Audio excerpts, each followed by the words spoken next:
말씀 우리의 인도자로다.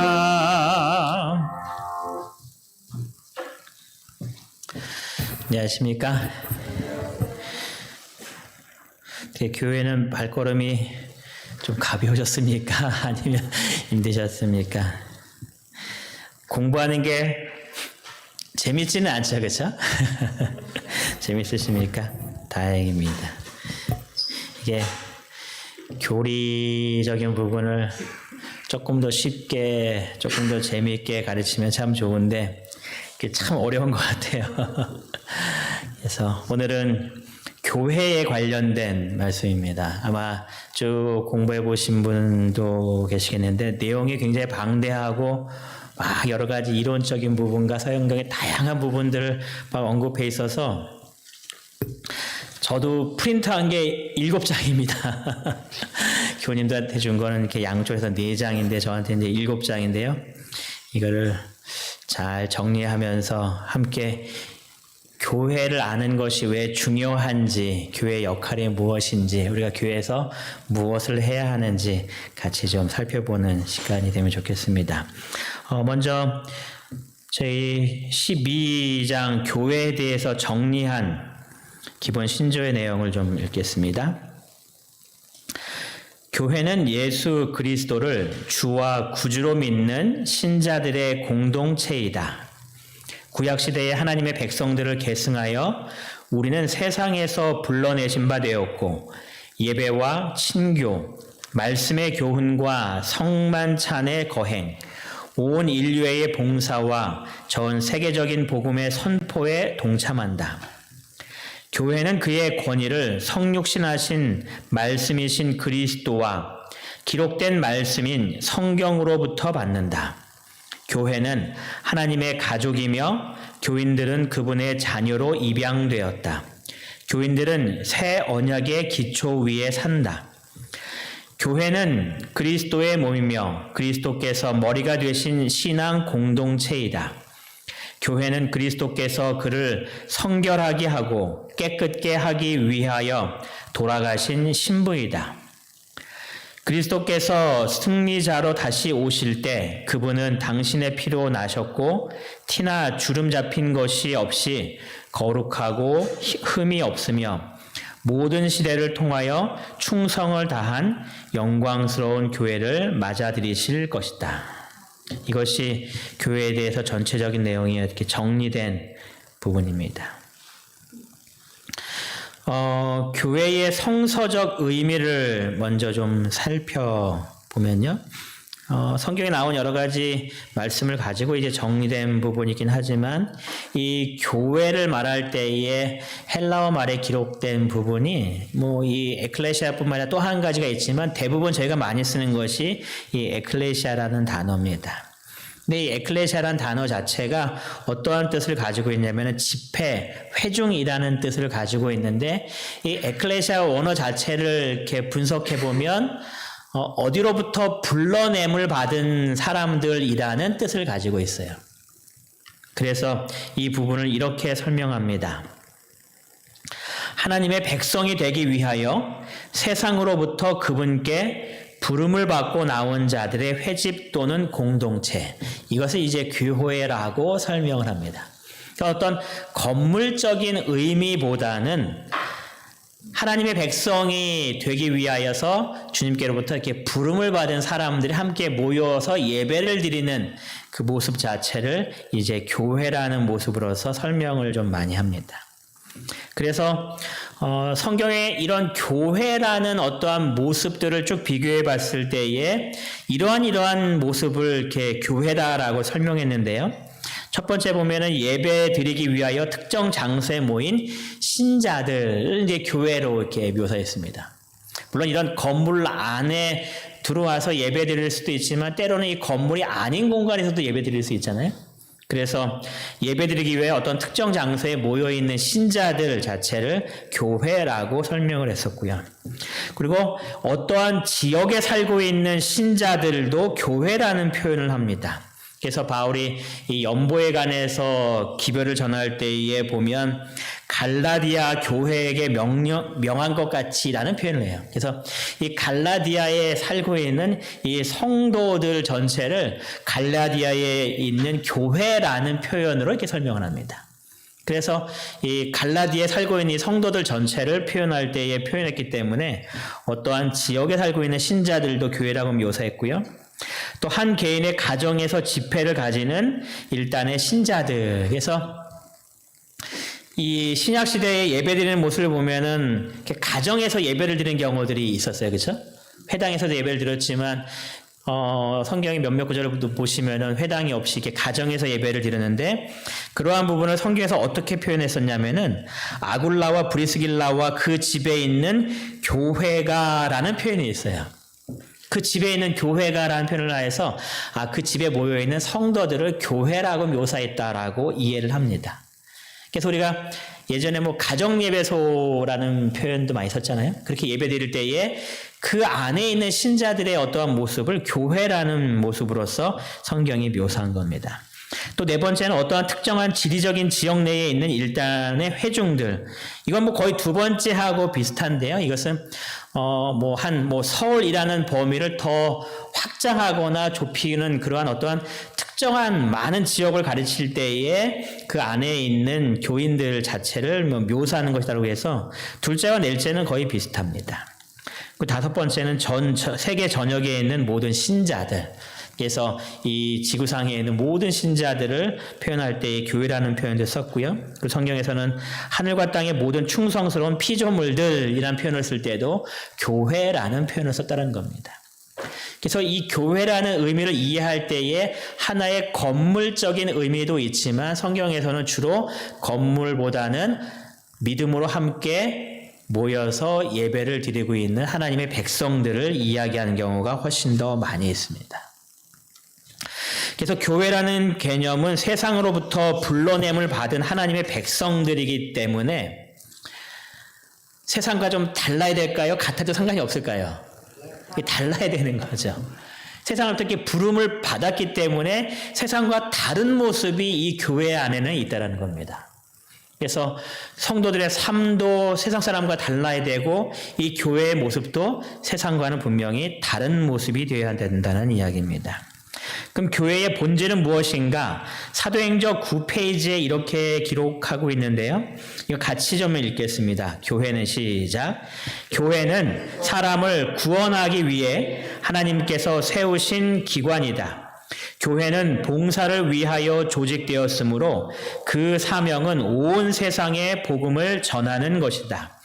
태초부터 하나님은 당신의 교회를 통하여 당신의 충만과 풍족을 온 세상에 나타내시려고 계획하셨다. 하나님께서 어둠에서 불러내어 그의 기이한 빛 가운데 들어가게 하신 교인들은 하나님의 영광을 나타내어야 한다. 사도행전 9장에 있는 표현입니다. 교회는 사람을 구원하기 위하여 하나님께서 세우신 기관이라는 겁니다. 그래서 교회의 가장 중요한 역할은 어떤 거라고 설명하고 있는 거예요? 사람을 구원하는 일이 교회의 본질적인 일이다라고 이야기를 하는 겁니다. 그래서 교회의 모든 활동의 가장 중심은 항상 뭐가 되어 있어야 되는 거예요? 사람을 구원하기 위한 전도의 사역이라는 거죠. 우리가 함께 위에서 봉사할 때에 그냥 단순히 봉사 자체로 끝나는 것이 아니라 그 봉사를 통하여서 하나님의 사랑을 드러내고 많은 사람이 그 하는 사람의 사랑을 깨닫고 하나님을 발견하는 것이 교회의 봉사의 주된 목적이 되는 거죠. 그러니까 사회에서 하는 봉사와 교회에서 하는 봉사는 분명히 다른 겁니다. 우리가 TV 보다 보면은 많은 사회적인 봉사 활동들 많잖아요. 그 사람들이 참 선한 봉사하지만 우리가 하는 봉사는 그들과 좀 다른 개념을 갖고 있다는 걸 분명히 이해하셔야 되고 우리가 봉사할 때에도 항상 그 영혼에게 하나님의 사랑을 잘 드러내어서 그가 하나님을 발견하기 위한 그런 봉사의 모습으로 우리가 교회에서 해야 될 필요성이 있다라고 이야기하는 겁니다. 그래서 교회의 모든 활동들은 영혼을 구원하기 위한 그러한 모습으로서 저희가 해야 한다라는 그런 개념인데요. 이 교회가 어떻게 이렇게 형성되어서 이루어졌는지에 대해서 이렇게 쭉 보면 이렇게 설명합니다. 첫 번째는 이 아담을 통하여서 온 가족이 이렇게 함께 모이는 거죠. 제단에 모여서 함께 예배를 드려요. 그것이 하나의 교회의 모습이라는 겁니다. 건물의 모습이 아니라 하나님께 예배하는 불러냄을 받은 사람들이 모여서 하나님을 예배하는 곳이기 때문에 이제 아담이 모든 가족들을 이렇게 불러 모아서 함께 예배하는 그런 어떤 가정의 모습으로서 이 교회가 시작이 되는 겁니다. 그래서 뭐 아담도 그랬고 뭐 셋도 그랬고 노아도 그랬고 아브라함도 그랬고 그러면서 쭉 이렇게 예배가 시작되는 겁니다. 그러면서 이 아브라함을 통해서 하나님께서 뭔가 더 큰 계획을 하시죠. 그래서 하나님께서 아브라함을 불러내셔서 내가 내게 명한 그곳으로 가서 큰 민족을 이루는 그런 모습들을 통하여서 이제 국가적인 교회의 모습으로서 이제 형성된 것을 이야기를 합니다. 하나님께서 이스라엘을 택한 특별하신 목적이 있었죠. 그리고 그들을 가나안 땅에 두신 특별한 이유가 있었습니다. 하나님께서 가만히 보니까 저기 제일 너희가 살기 좋은 땅인데 살기 좋은 땅으로 가라라고 해서 팔레스타인으로 둔 것이 아니라고 설명합니다. 이스라엘 백성들을 하나님께서 아브라함을 그곳에 두셔서 이스라엘 백성을 그곳에서 크게 형성하신 하나님만의 특별한 목적이 있었고 그 목적을 이스라엘 백성들이 이루었어야 하는데 하나님께서 그들을 그곳에 두신 이유를 이렇게 설명하고 있습니다. 그분은 이스라엘을 통하여 세상의 가장 큰 교회, 세상 만국의 대표자들이 경배하러 와서 참 하나님을 배우고 구원의 기별을 가지고 본국으로 돌아가게 할 수 있는 한 교회를 설립하시기를 원하셨다. 그것이 아브라함을 가나안 땅으로 보낸 이유였습니다. 그래서 아브라함을 통하여서 큰 민족이 형성되고 한 국가가 형성되고 그래서 이 백성들이 하나님께로부터 큰 은혜와 축복을 받는 가운데 세상에 있는 많은 사람들이 이곳에 와서 하나님을 배우고 다시 돌아가기를 원하시는 거죠. 그래서 성경에 보면 그러한 많은 예들이 등장하죠. 이 솔로몬이 굉장히 지혜롭다는 이야기를 듣습니다. 그래서 시바 여왕이 이렇게 와서 이렇게 쭉 보죠. 그러면서 그가 하나님을 발견하게 되는 그런 모습들을 이야기하죠. 또 히스기야가 죽을 뻥이 걸렸는데 기도하면서 회복되었다는 이야기 듣고서 이렇게 사신에 쭉 옵니다. 근데 히스기야가 하나님께 막 영광 돌리면서 하나님을 알게 하고 사람들을 보내야 되는데 뭐에 더 관심이 많았어요? 자랑하고 싶었던 거죠. 우리가 얼마나 부관이게 쫙 모든 창고를 다 보여줬다고 하죠. 하나님께서 말씀하시기를 네가 보여준 그 모든 창고가 바벨론에 다 포로로 빼앗길 거다라는 기회였죠. 그러니까 하나님께서 그들을 두신 목적은 많은 축복을 받는 가운데 그들이 하나님을 발견하도록 하신 것이 하나님의 가장 큰 계획이었다는 겁니다.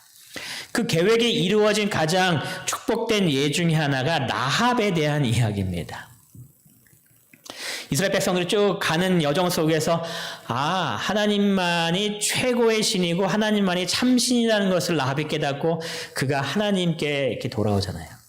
그리고 이스라엘 백성들이 또 정착했을 때에 기브온 민족이 이 여호수아에게 찾아오죠. 우리가 멀리서 왔는데 당신의 하나님이 최고인 것 같고 우리는 당신의 종이 되겠습니다 하면서 바로 옆에 있었지만 거짓말하면서 이렇게 찾아왔던 기브온 백성들도 있잖아요.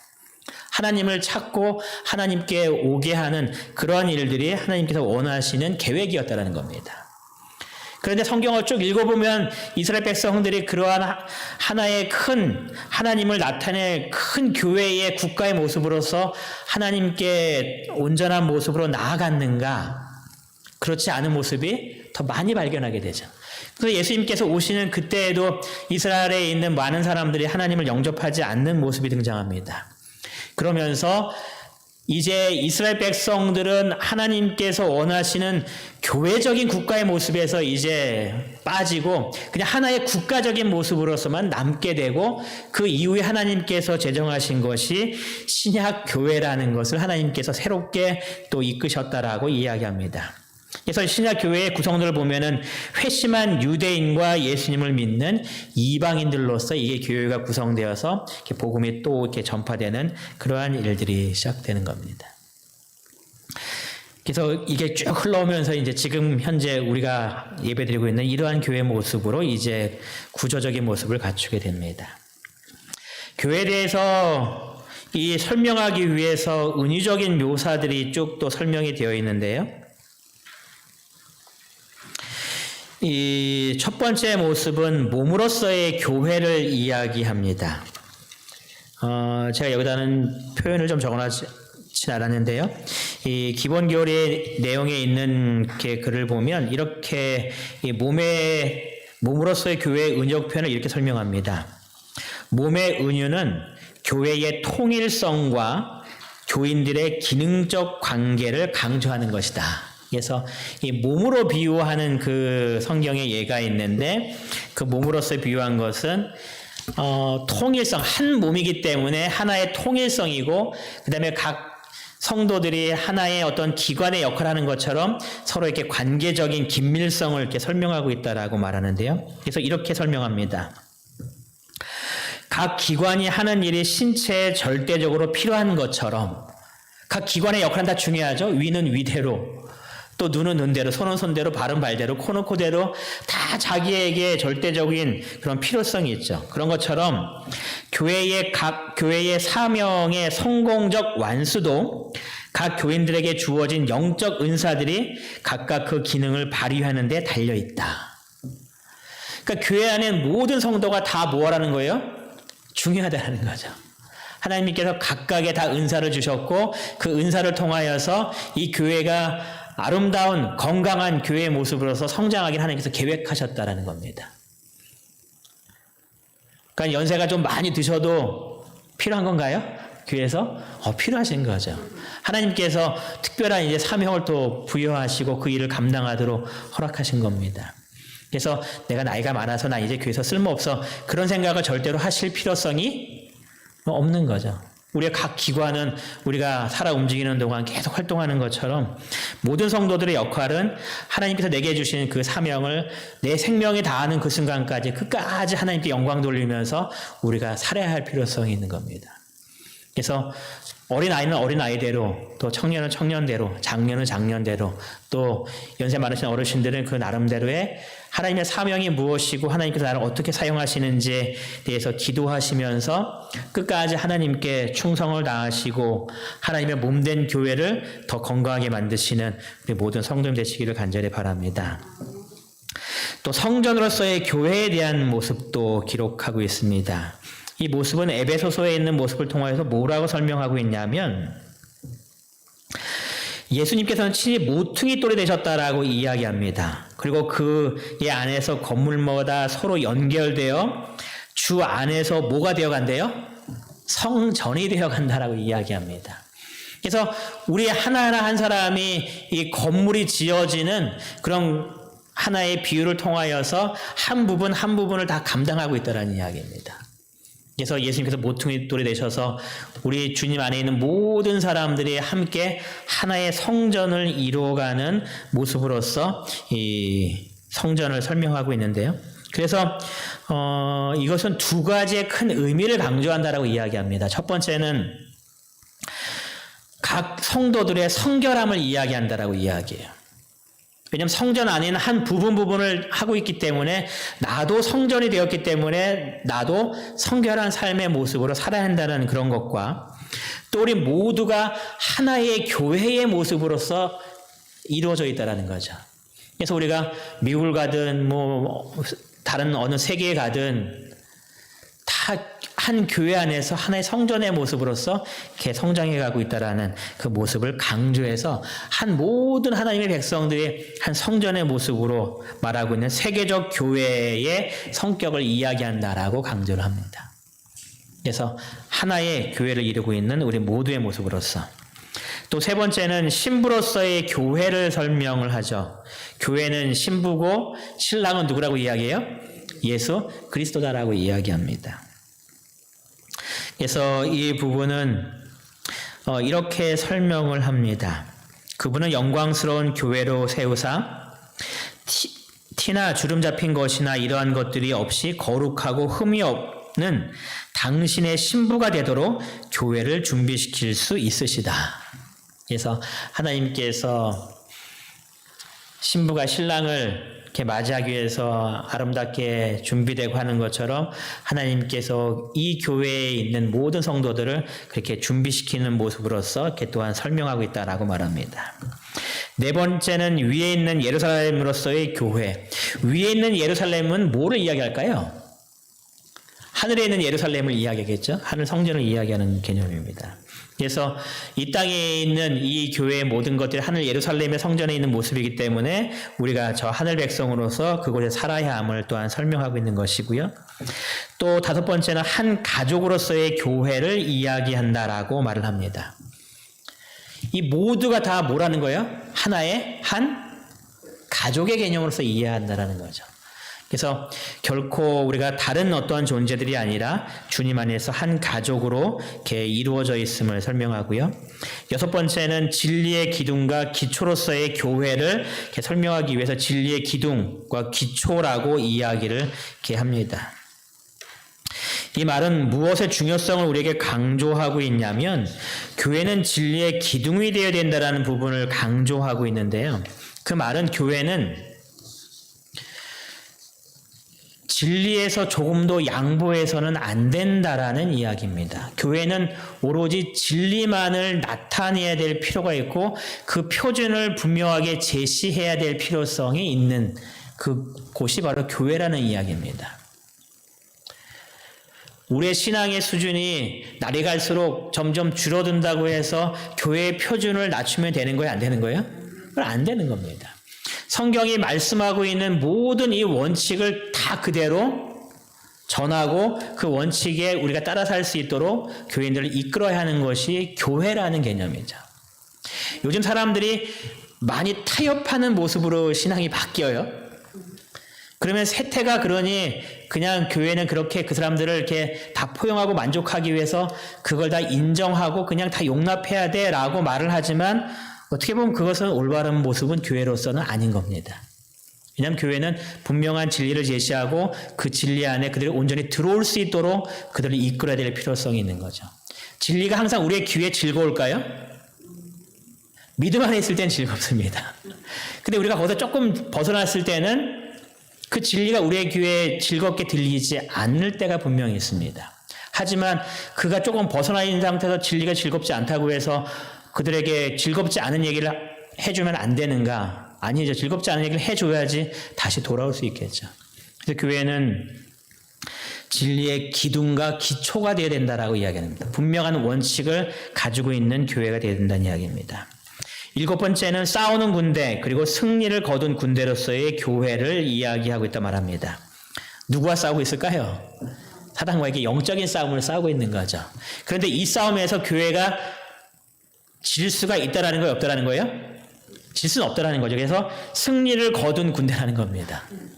물론 지금 약간의 전투 가운데에서 약간의 뒤로 물러서는 그런 일들이 있을 수 있겠지만 결국 이 싸움에서는 승리한 그런 군대의 모습으로서 그래서 교회는 이 영적 싸움을 하고 있는 곳임을 이렇게 이야기합니다. 그런데 이 교회는 두 가지의 또 모습을 갖추고 있어요. 가시적 교회와 비가시적 교회.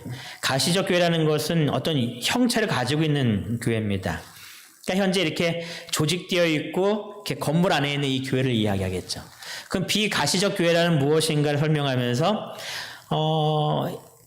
하나님을 믿고 있지만 또 어떠한 양심에 의해서 어떠한 신에 대해서는 이해하고 있지만 아직 이 교회로 들어오지 않은 그런 수많은 사람들을 이야기한다라고 설명을 합니다. 그런데 그러면은 뭐 비가시적 교회도 있고 가시적 교회도 있으니까 교회 안에 속하지 않은 사람들이 있으면 그냥 두면 되는가라고 얘기할 때에 저희는 그렇지 않다라고 이야기를 합니다. 그래서 기본 교리에서는 누굴 이야기하냐면은 사도 바울에 대한 이야기를 해요. 사도 바울이 핍박하러 가는 가운데에서 예수님을 발견하고 그가 회심하게 됩니다. 그랬을 때에 하나님께서 아나니아를 통하여서 그거를 보내시고 바울이 이 제자들과 함께 합류하여서 복음을 전하도록 하신 그 모든 과정들에 대해서 설명하면서 이렇게 이야기합니다. 바울이 회심했을 때 하나님께서는 그를 당신의 가시적 교회와 접촉하게 하시고 그 다음에 당신의 교회의 사명을 주도해 나가도록 그를 임명하셨다. 그래서 우리가 때때로 교회 나가지 않고 나는 내 홀로 신앙할 거야 이렇게 생각하시는 분들이 있을 때가 있어요. 근데 그것이 뭐 나쁘다고 할 수는 없지만 성경에 있는 그런 모습들을 살펴볼 때에 특별히 바울에 관련돼서 이렇게 이야기하면서 하나님께서는 교회를 통해서 일들을 이루셨기 때문에 그가 무형의 어떤 비가시적 교회로서 살 수 있지만 하나님께서 원하시는 것은 가시적 교회에서 하나님의 사업에 함께 협력하는 교회의 한 일원이 되어서 일하는 것이 하나님의 뜻이다라는 것이 오히려 저희들의 더 생각입니다. 그래서 사람 때문에 상처받으니까 나 그냥 홀로 신앙해야 되라고 생각하지 마시고 그럴지라도 교회에서 한 일원이 되셔서 하나님 위해 봉사하는 것이 더 바람직한 방법이라는 것을 우리가 기억해야 될 필요성이 있을 것 같아요. 교회가 조직됩니다. 교회 조직이 왜 필요할까요? 교회 조직 없어도 돌아갈 수 있는데 교회 조직이 왜 필요할까요? 교회가 복음을 효과적으로 더 잘 증거하기 위해서 조직이 있는 겁니다. 그러니까 조직을 만들기 위해서 존재하는 것이 아니라 조직을 만들게 된 배경은 복음을 잘 증거하기 위해서. 제가 제7안식일 예수재림교회가 생긴 것이 1860년이고 명칭이 생긴 것이 63년에 이제 이 명칭을 하면서 이제 조직이 갖춰지게 됩니다. 그런데 그 조직이 갖춰지는 가운데에서 그 역사에 대한 내용을 읽어보면 원래 제7안식일 예수재림교의 마지막 재림 그 남은 자손들이 태동될 때 그 모습은 조직을 갖추지 않은 모습이었습니다. 그런데 조직을 갖추지 않은 모습 속에서 선교 사업을 하다 보니까 많은 제약들이 발생해서 그런 복음을 더 효과적으로 증거하기 위해서 이 조직체를 만들게 되고 그래서 이게 더 큰 교단으로 이렇게 성장하게 되었는데요. 교회 조직을 하게 된 가장 중요한 이유는 항상 우리가 기억해야 됩니다. 복음을 더 효과적으로 잘 증거하기 위해서. 그럼 교회도 똑같은 역할이겠죠? 교회도 분명히 조직을 갖추잖아요. 장로님도 계시고 각 부서가 있고 그런 것은 바로 복음을 더 잘 증거하기 위해서 또 질서 있게 일들을 잘 처리하기 위해서 하였다라고 하는 겁니다. 교회 조직에 관련되어서 첫 번째 보면 교인의 자격이다라고 이렇게 표현해요. 누가 교인이 될 수 있는가? 뭐 이걸 자격을 딱 의논한다는 것이 뭐 맞는가 또 이해될 수 있긴 하지만 이런 과정을 통해서 교인이 된다라고 이렇게 교리는 이야기합니다. 그리스도의 교회의 일원이 되고자 하는 사람은 예수 그리스도를 주와 구주로 받아들이고 자신의 죄를 회개하고 침례를 받아야 한다. 그들은 중생을 경험하고 그분께서 그들에게 명령하신 모든 것을 준수하도록 가르치라는 그리스도의 명령을 받아들여야 한다. 그래서 우리가 침례 과정을 통하여서 교회에 입교하게 되죠. 그것이 우리가 말할 때에 제7안식일 예수재림교 이문동교회 교인이 되었습니다라고 이제 입교하는 그 과정이 뭐 똑같은 설명으로 이렇게 되는 겁니다. 교인의 자격이라기보단 두 번째 교인의 어떠한 역할과 교인의 어떤 모습을 좀 살펴보면은 이 교회의 교인들은 평등과 그 다음에 봉사의 역할을 그들이 감당하게 된다라고 설명을 합니다. 그래서 교회 안에 들어오면 신분의 어떤 귀천이 있는 거예요, 없는 거예요? 서열이 전혀 없이 다 주님 안에서 평등한 가운데 이렇게 봉사하게 되는 겁니다. 그래서 교회 안에서 어깨에 힘주면서 내가 조금 더 서열이 높아라고 생각해서는 결코 안 된다라는 거죠. 예. 누구나 다 똑같은 모습 속에서 주님 안에서 평등한 가운데 서로 아끼고 봉사하는 가운데 일해야 된다라고 이야기합니다. 그리고 교회 교인들은 모든 신도들은 제사장 직분을 가지고 있다라고 이야기합니다. 이 말은 우리가 하나님 앞에 누구를 통해서 나가는 것이 아니라 하나님 앞에 어떻게 할 수 있는 거예요? 바로 나아갈 수 있게 되었다라고 설명하는 거죠. 그러니까 우리 성도님들께서 기도하실 때에 저한테 오셔갖고 하나님을 위해 저를 위해서 하나님께 기도해 주세요라고 이야기하실 필요성이 없는 거예요. 그냥 바로 나가시면 되기 때문에. 그런데 같이 협력해서 기도하자고 부탁하는 거죠. 그래서 우리는 어느 누구도 누구를 대신해서 하나님께 나아가지 않습니다. 근데 어디는 그렇게 할까요? 천주교는 그렇게 해요. 그렇죠? 신부님을 통해서 가잖아요. 그러니까 그것은 아니라는 겁니다. 자, 네 번째 보면은 하나님과 국가에 대해서 충성한다. 교회는 하나님께도 충성하지만 누구에게도 충성한다라는 거예요? 국가에게도 충성한다. 그것이 우리가 갖춰줘야 될 모습이라는 겁니다. 그런데 두 가지가 충돌할 때가 있습니다. 그렇죠? 하나님께 대한 충성과 국가에 대한 충성이 이렇게 충돌할 때가 있습니다. 그럼 도대체 어떻게 해야 되는가? 사회에서도요, 여러분들이 법을 공부하시면은 상위법 우선의 법칙이 있습니다. 이 세상에서 두 가지의 법이 충돌할 때가 있어요. 이 두 가지 법이 충돌할 때에 그럼 어떻게 하는가? 일반적인 사회에서도 상위법 우선의 법칙이 있어서 그보다 더 위에 있는 법을 따라간다라는 것이 세상적인 법입니다. 그럼 그 말은 하나님의 법과 세상의 법이 충돌했습니다. 그럼 어느 게 더 상위법입니까? 하나님의 법이죠. 그러니까 우리는 세상의 충성을 양보하고 미루고 하나님께 충성하는 것이 우리의 모습이다라고 말을 합니다. 사도행전 5장 29절에는 이렇게 말합니다. 베드로와 사도들이 대답하되 이르되 사람보다 하나님께 충성하는 것이 마땅하다 이렇게 얘기하죠. 그래서 우리가 여러 가지 일들이 있지 않습니까? 근데 특별히 남자들 같은 경우는 군대 가면 막 이렇게 충성할 때에 그럴지라도 하나님께 충성하는 것이 나의 상위법입니다 하고 모든 것들을 하나님께 따르게 되죠. 교회 조직의 주요 기능은 무엇인가? 교회는 이러한 것들을 위하여 조직하고 일한다라고 얘기할 때 첫 번째가 예배와 권면을 위하여서 교회가 조직되고 그 일들을 하게 된다라고 말을 합니다. 그래서 가장 중요한 것이 예배에 관련된 모습이라고 이야기할 수 있고요. 두 번째 교회 조직에 된 어떤 주요 활동들은 그리스도인의 교제다라고 이야기합니다. 특별히 초대교회에는 이런 교제들이 많았어요. 근데 이런 교제들이 단순히 이렇게 먹는 것으로서 끝나는 교제가 아닙니다. 단순히 한 친밀의 교제가 아니라 이 교제는 그들이 더욱더 하나님께 나아가기 위한 교제였습니다. 그래서 이들이 모이는 구절들을 성경에 찾아보면은 사도들의 가르침을 받아 서로 교제하고 떡을 떼며 오직 기도하기를 힘썼다라고 기록합니다. 그러니까 떡을 떼며 행복하게 시간을 보냈다 이렇게 끝내는 것이 아니라 떡을 떼며 오로지 기도하기를 힘썼다. 그러니까 그들의 친교 모임은 결국 뭐로 연결되는 거예요? 하나님께 기도하고 나아가는 그런 모습이죠.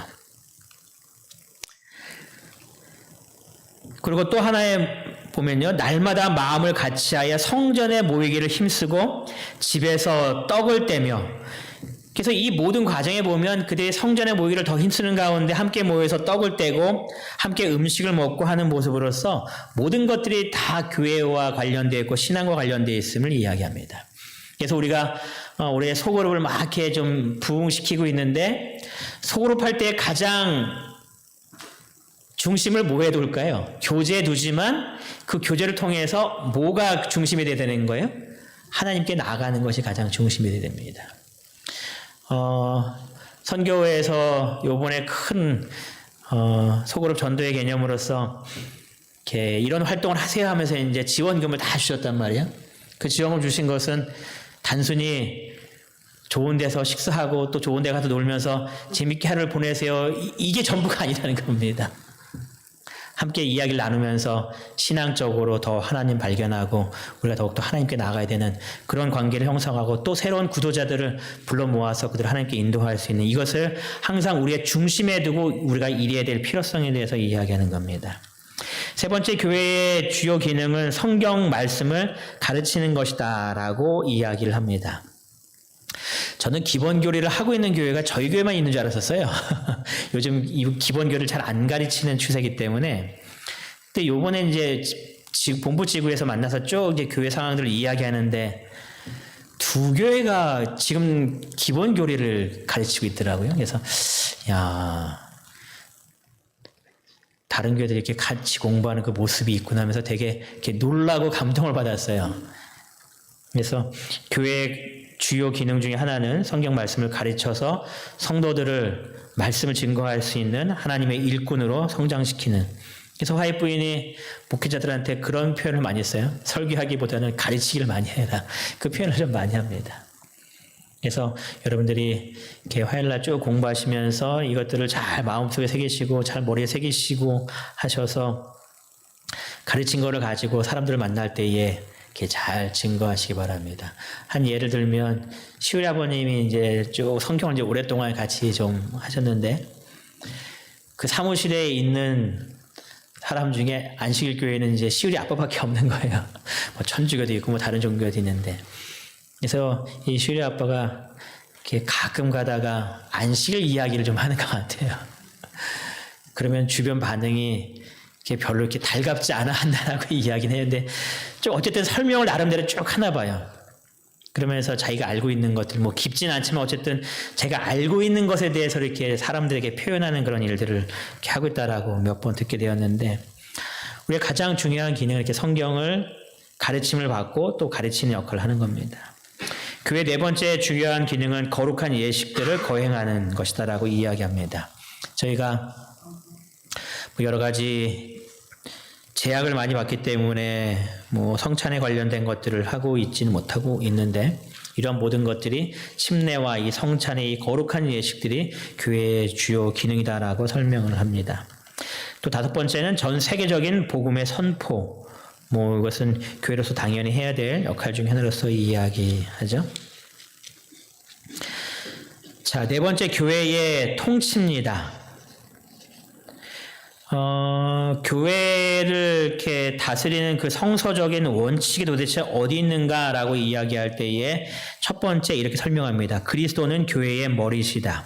그리고 두 번째는 그리스도는 교회의 모든 권위의 근원이시다. 그래서 이 교회가 어떠한 일들을 할 때에 그 모든 권위가 어디서 나오는가라고 얘기할 때에 예수 그리스도로부터 나왔다라고 이야기를 합니다. 그래서 교회가 어떠한 큰 역할을 감당하고 교인들에게 무엇을 권하고 할 수 있는 모든 것들이 다 예수님으로부터 나왔다라는 것을 이렇게 강조하는 부분입니다. 그리고 세 번째, 성경은 그리스도의 권위를 지닌다라고 말하면서 교회가 이 성경을 통해서 백성들을 인도하는 그 모든 일들이 다 바로 이 그리스도의 권위를 통하여서 성경 말씀을 통해서 우리에게 이르렀다라는 것을 설명하고 있고요. 그래서 네 번째를 설명하는 겁니다. 그리스도의 권위와 교회의 직책들, 그래서 교회가 활동하고 있는 여러 가지 직분을 맡은 그 모든 사람들의 이러한 통치할 수 있는 어떠한 지도할 수 있고 그들을 가르칠 수 있는 어떠한 역할을 어떻게 부여받았는가라고 이야기할 때 이 모든 것들이 다 그리스도께로부터 위임받은 것이다라고 이야기하는 겁니다. 그래서 교회 장로님들, 집사님들, 또 성도들 일하실 때의 그 모든 것들이 다 질서정연하고 잘 체계를 맞춰서 일하는 모든 근원들이 다 그리스도께로부터 받은 권위이다라고 설명을 합니다.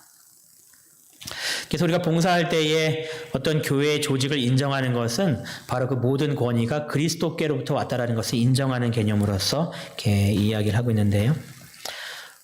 교회의 어떤 직분들을 보면 첫 번째는 장로님들이 계시죠. 그럼 장로는 무엇 하는 사람인가라는 질문이 있습니다. 장로라는 그 단어 자체는 첫 번째로 연장자라는 개념을 가지고 있을 거예요. 그렇죠?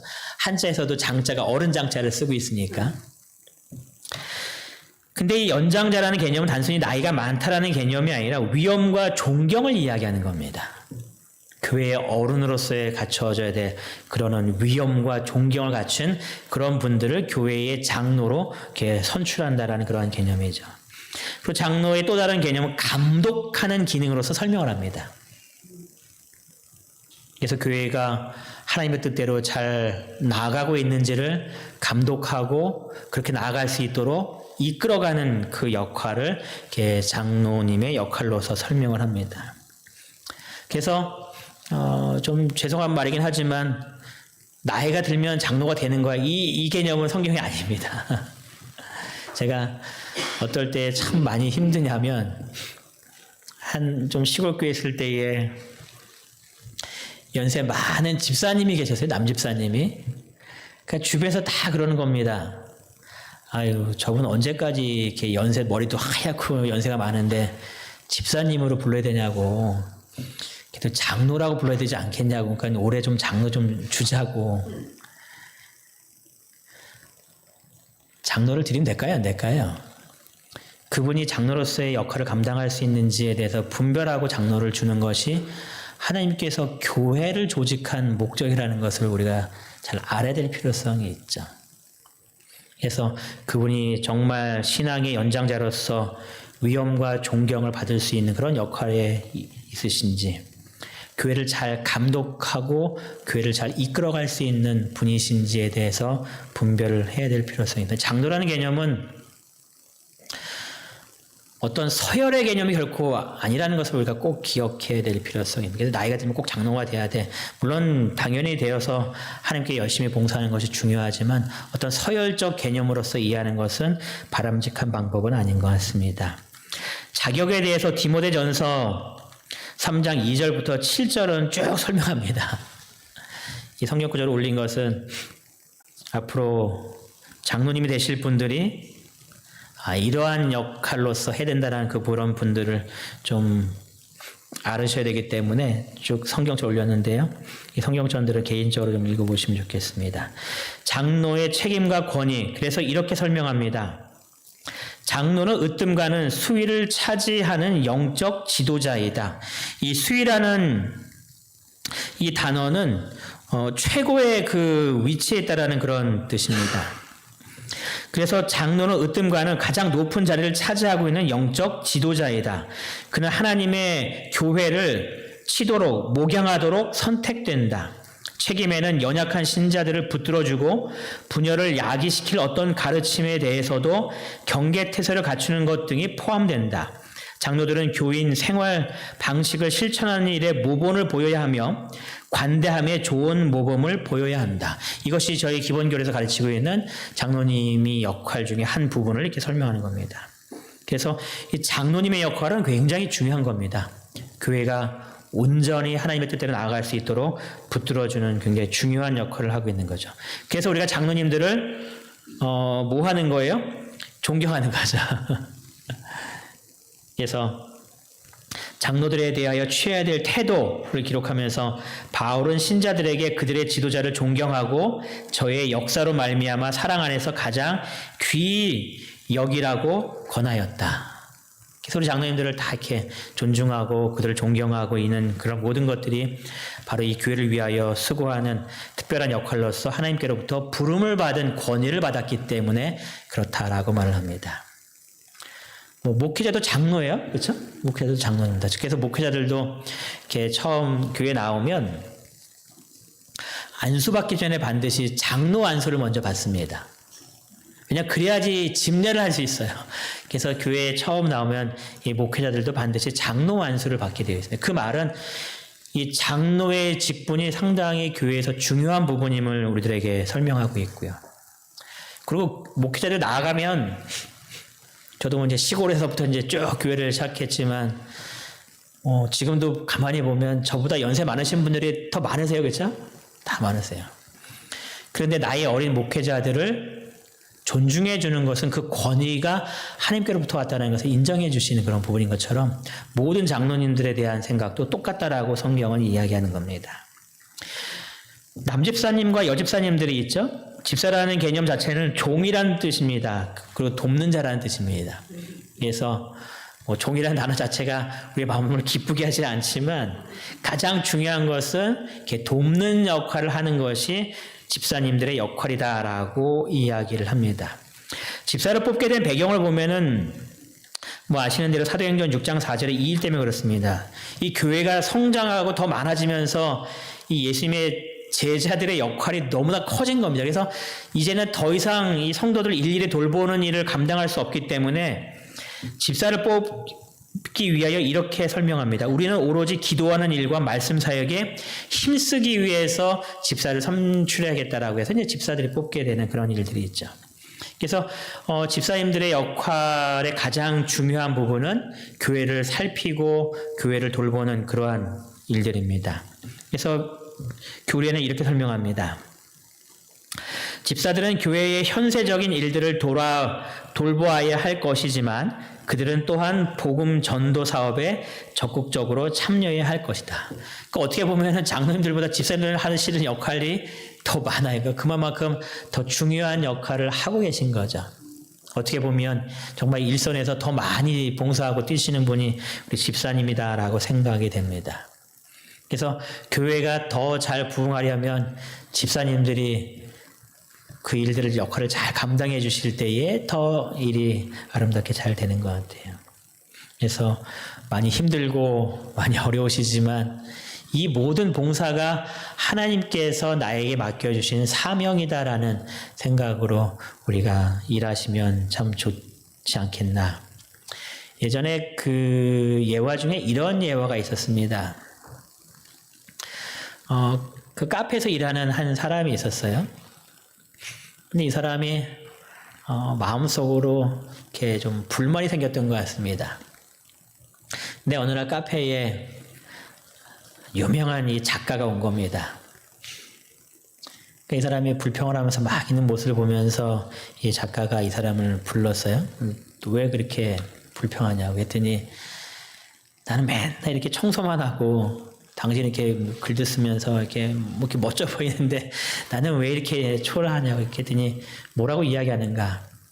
나는 글을 통하여서 하나님께 영광을 돌리고 있고 당신은 하나님께서 만드신 이 지구를 이렇게 아름답게 청소하면서 하나님께 영광을 돌리고 있지 않냐고.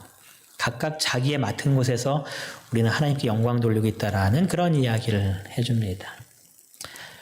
우리 집사님들께서 하나님께로부터 그런 권위를 부름받으셨고 그냥 집사가 되었다는 것은 하나의 큰 직분을 받으신 거니까 그 직분 속에서 하나님께 영광 돌리고 있음을 기억하셔서 항상 마음속에 나도 하나님을 위하여 수고하고 봉사하고 있음을 기뻐하시고 또 자부심을 느끼시게 되기 바랍니다.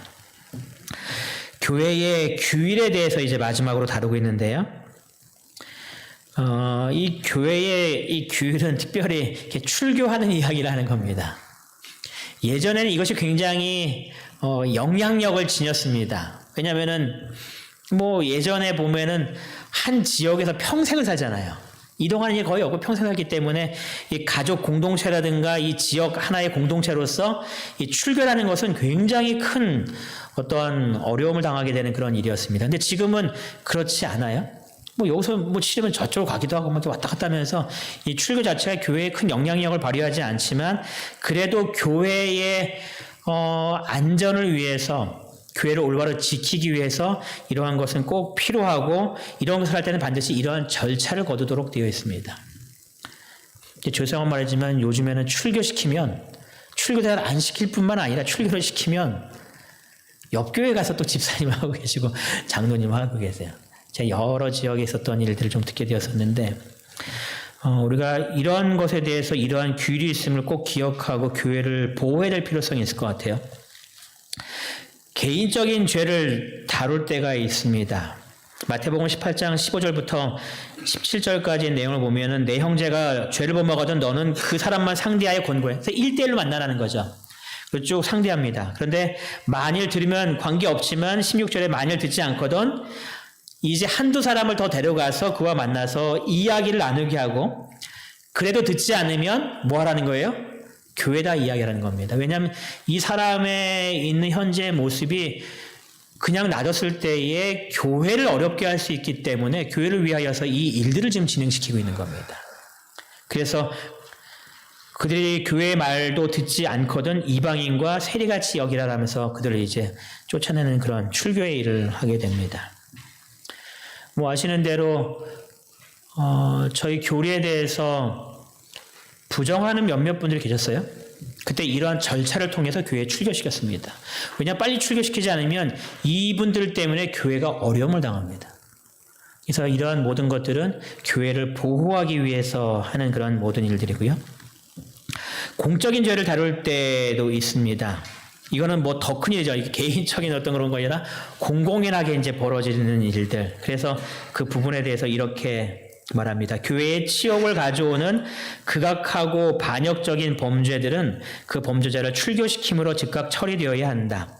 출교 조치는 그렇게 하지 않았더라면 누룩과 같이 작용했을 악을 제거하여 교회의 순결을 회복시키고 범죄자에게 되돌이키게 하는 치료제로서의 역할을 한다. 그래서 교회를 보호하고 단순히 교회를 보호하는 것으로 끝나는 것이 아니라 그들을 다시 되돌리기 위한 또한 역할을 교회가 하도록 이야기합니다. 그래서 분열을 조장하는 사람들을 이렇게 또 취급하는 방법이 있는데요. 교회의 분열을 조장할 때는 성경이 말하기를 그들에게서 떠나라라고 이야기를 해요. 떠나라는 표현을 다른 번역을 통해서 찾아보니까 외면하라라고 이야기합니다. 외면하고 또 다른 표현에 보니까 그 사람을 멀리해라라고 이야기합니다. 그러면서 교회를 보호하고 또 그 사람들을 어떻게 대할 것인가를 기록하면서 그러나 원수같이 생각하지 말고 형제같이 권면하면서 그들을 끊임없이 관계를 가지면서 그들이 교회로 다시 나올 수 있도록 다루어줘야 한다라고 이야기합니다. 그래서 네 번째 언급하는 것이 범죄자를 회복시킬 수 있는, 범죄라고 해서 뭐 큰 어떤 세상적 범죄 그 개념이 아니라 교회를 떠나는 그런 일들을 통해서 있을 때에 그들이 다시 돌아올 수 있도록 계속 교회가 그들을 권면하고 사랑하고 그들에게 봉사될 필요성을 이야기합니다. 이렇게 하는 과정은 교회를 보호하고 또 교회 안에 있는 성도들을 보호하기 위한 과정이라는 것을 꼭 이해하시면 좋겠습니다. 교회는 어떠한 곳인가? 사도행전 12페이지에 있는 말씀을 같이 읽으면서 마지막 정리하겠습니다. 영적 암흑기에 시작. 영적 암흑기에 하나님의 교회는 산 위에 세운 도성이었다. 순결한 하늘의 가르침은 시대의 시대를 이어서 계속되는 세대를 통하여 교회 안에서 공개되어 왔다. 비록 약하고 결함이 있어 보이나 교회는 하나님께서 특별한 의미에 있어서 당신의 최고의 관심을 쏟으시는 대상이다. 교회는 하나님의 은혜가 실현되는 장소로서 하나님은 그 안에서 심령을 변화시키는 당신의 능력을 나타내시기를 기뻐하신다. 하나님께서 가장 관심을 가지시고 가장 이끄시기 원하는 곳이 교회임을 분명히 말씀하고 계십니다. 우리 한 사람 한 사람도 그렇게 보실 뿐만 아니라 현재 유형의 교회로서 함께 모여있는 이 장소도 하나님께서 그렇게 거룩히 여기신다는 겁니다. 그래서 우리가 성전을 건축하면서 그 성전을 귀하게 여기는 것도 바로 하나님의 이 거룩한 전이기 때문에 그런 마음이죠. 이 교회를 더욱더 사랑하시고 봉사하셔서 하나님께 영광 돌리시고 하나님의 뜻이 이루어지는 이무동교회가 되기를 바라면서 오늘 말씀을 마치겠습니다. 오늘 기도의 제목입니다. 우리가 항상 같이 기도하고 있는 제목인데요. 하늘을 위해서 기도하시고 또 이제 저희가 건축 시공사를 선정하고 또 앞으로 이제 건축의 과정이 들어가야 되기 때문에 설계라든가 이런 부분들이 잘 이루어질 수 있도록 기도해 주시고요. 그 다음에 제가 아까 톡에도 올렸지만 국가 그 시험이 안식일에 치루어지기 때문에 어려움을 저희가 당해요. 근데 국가 조무사 시험도 이제 2회를 치르는데 한 번은 안식일날 하지만 한 번은 평일날 할 수 있도록 저희가 소원을 걸었고 그것으로 인하여서 29일날 헌법재판소에서 이 부분을 이제 판결한다고 합니다. 예전에 그 검정고시를 2번 치르는데 2번 다 안식일에 바뀌는 바람에 동성학교가 굉장히 어려움을 당했었습니다. 그래서 그 문제 때문에 계속 하는 가운데서 다시 한 번은 일요일날 하고 한 번은 안식일날 하고 한 번은 평일날 하는 걸 다시 돌려줬어요. 그래서 이제 검정고시 어려움을 제가 면했는데 이 국가고시의 많은 부분들이 안식일에만 치러지고 있기 때문에 제가 어려움 당하고 있어서 기관에서는 이 부분을 굉장히 중요한 재판으로 여기고 있는 것 같습니다. 그래서 안식일날 됐던 부분이 평일날로 바뀌어서 이 다른 시험들도 안식일날 치러지지 않으므로 우리 자녀들과 우리 신자들이 보호받을 수 있도록 특별히 이 부분을 위해서 오늘뿐만 아니라 29일날 재판이 이루어지는 그 순간까지 우리 성도들 한 마음으로 기도해 주셨으면 감사하겠습니다. 우리 음악이 마칠 때까지 개인적으로 기도하시겠습니다.